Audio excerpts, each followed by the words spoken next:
Single family investors are in the news again, and the news is quite interesting. There's a new trend that you may not know happening in the investment market, and what I'm gonna do, I'm gonna rely on a recent article from Richter and Wolf Street, who I'm a raving fan of, and the title of the article is "Who Really Owns America's Rental Homes? Big Shifts Underway." And in the article, as all his article does, it's just full of data. It's all data. And so he notes that there currently are about 148 million housing units in the United States. That's comprised of single-family homes, condos, and apartments. And this is according to the Census Bureau. About 86.2 million of them, or 58.2%, are owned and occupied by homeowners.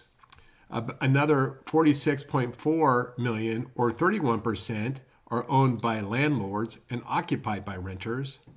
About 3.6 million are vacant year-round, but are for rent, and about 12 million are just vacant. So there you go. That's the mix of housing. And if you break it down further, so there are about 50 million rental units. That's both single-family and multi-family in the U.S. Mom and pop owners, defined as those owning 1 to 9 rentals, own about 11 million of the single-family rentals. And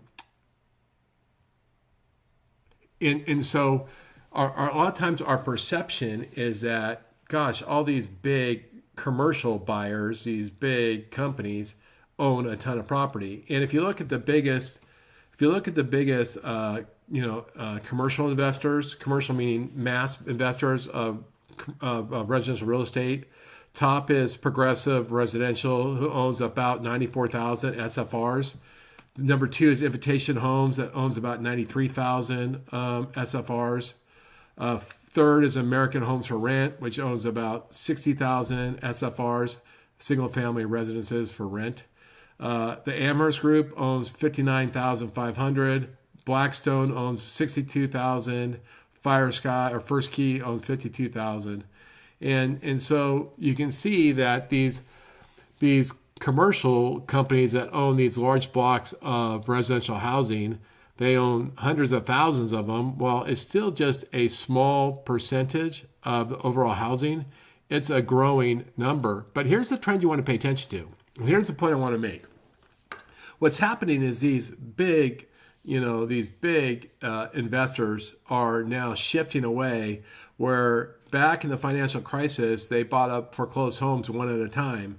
And then as we got to the end of the financial crisis, they started buying homes in batches or portfolios from banks and builders.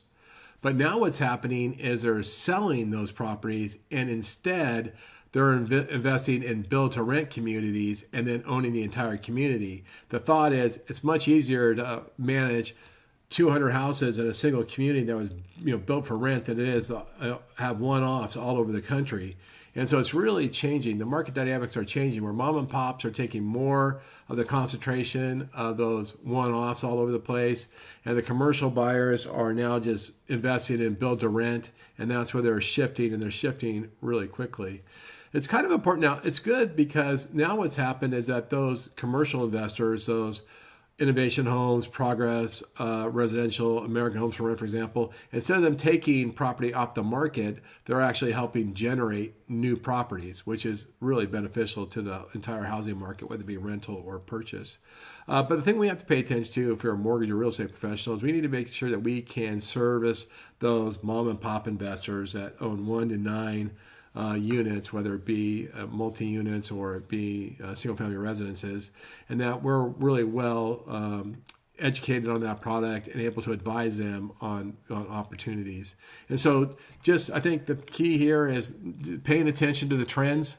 I highly encourage you to follow Wolf. His newsletters are free. They're chocked with complete data. A lot of time he finds data that's counterintuitive to what we think we know.